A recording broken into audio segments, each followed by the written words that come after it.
Это видео я впервые в жизни посвящаю пока что еще министру внутренних дел Украины Арсену Борисовичу Авакову.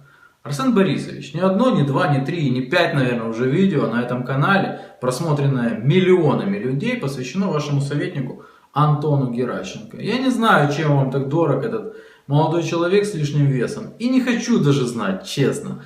Но меня начинает утомлять то, что 2 раза за полугодие ваш советник занимается тем, что незаконными путями, любыми путями пытается достать меня из Европы. Понятно, достать для того, чтобы, ну, по всей видимости, убить. Ваш советник возомнил себя вершителем судеб и уже хлопнут был не раз. Но теперь новая тема. Не далее, чем 2 года назад одна барышня, я не любитель развешивать ярлыки, но человек, употребляющий наркотики, является наркоманом, обвинила меня в совершении тяжких преступлений. История кастрюльная, грязная и вонючая, и, в общем-то, никто ее не понес особо. Но через 2 года я все-таки решил подать в суд и натянуть гражданку в суде. И что вы думаете, к кому обратилась гражданка? Да к вашему советнику Антону Геращенко. Антон Геращенко сейчас опять горячо откликнулся и предложил сконструировать против меня уголовное дело очередное на территории Украины. Арсен Борисович, вы вообще в курсе, чем занимается ваше окружение, чем ваш советник занимается?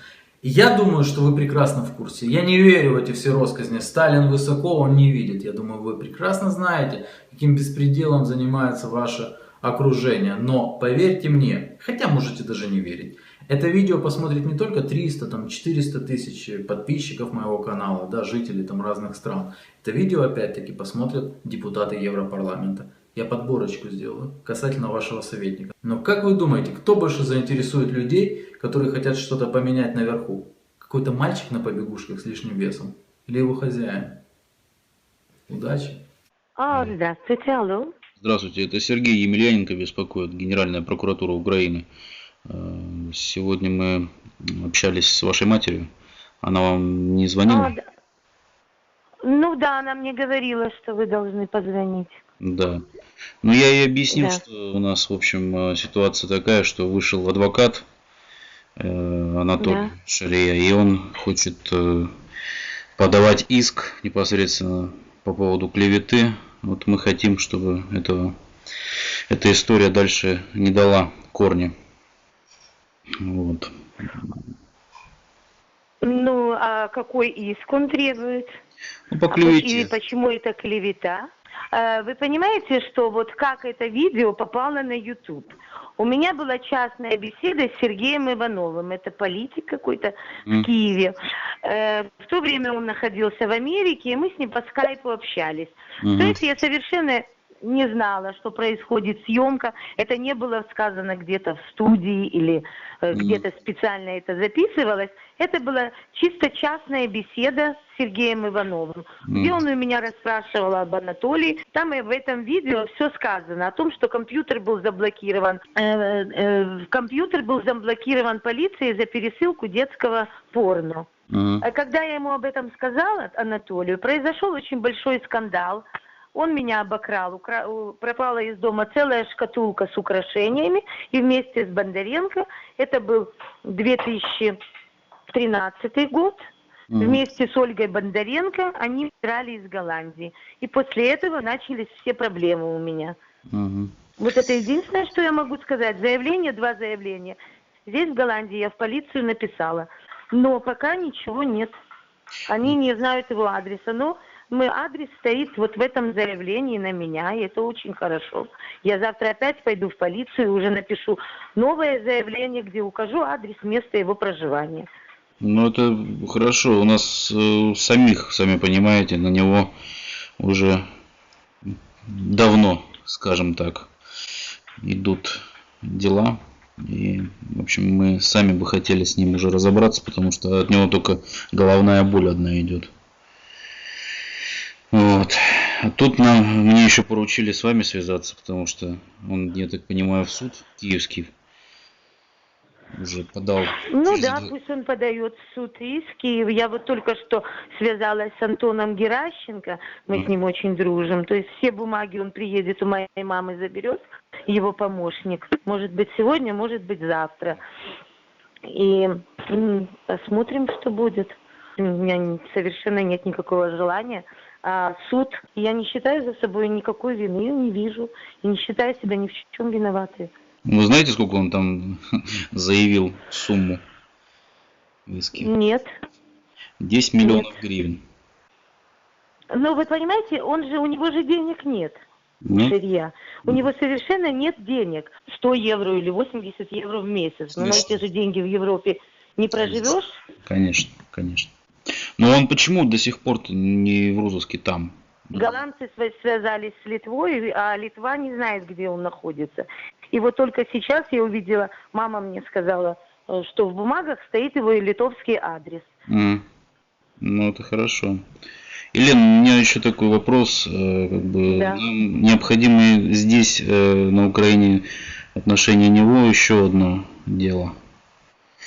Просто у нас есть подозрение о том, что он занимается продажей наркотиков там у себя. Вы бы не могли там что-то на эту тему указать, что вы там где-то видели? Но вы знаете, вот понимаете, просто компьютер не мог просто так полиция заблокировать за пересылку детского порно.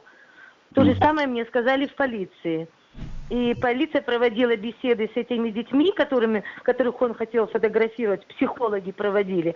Но это все не пошло дальше, потому что родители не захотели. Это тоже здесь было возбуждено уголовное дело. Ну, ход ему не дали, да, получается? Нет. Но вы бы Ну, не потому могли что родители не... указать. Да. Ну вот вы бы не могли где-нибудь, ну вот когда будете подавать непосредственно в украинский суд, да, эти бумаги указать, что вы видели там у него какое-то вещество.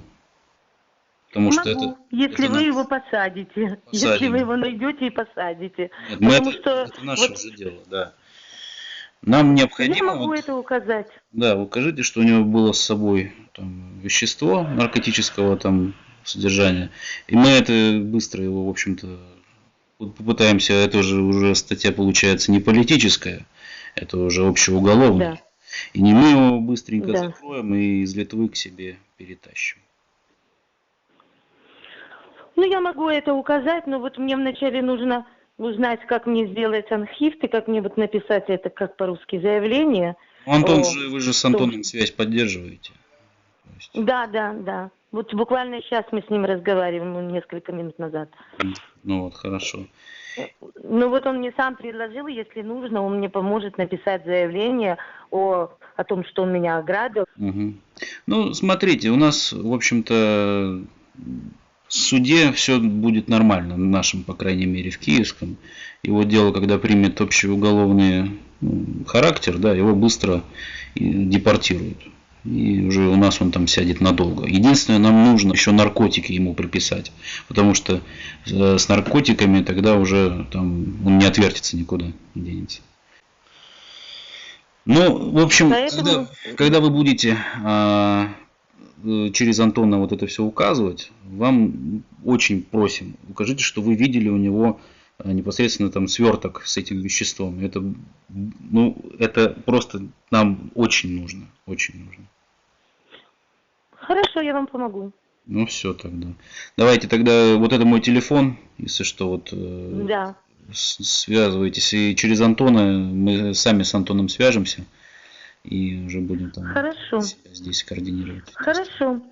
Ну вот единственное, что я хочу еще одно заявление написать в Киеве, так как я все-таки являюсь гражданкой Украины, и Анатолий тоже еще гражданин Украины. Я просто напишу заявление о моем ограблении здесь, в Голландии, через Антона Геращенко в Киеве. Ну, это очень хорошо было бы сделать. Если необходимо там, ну, что-то оплатить вам непосредственно, то мы можем это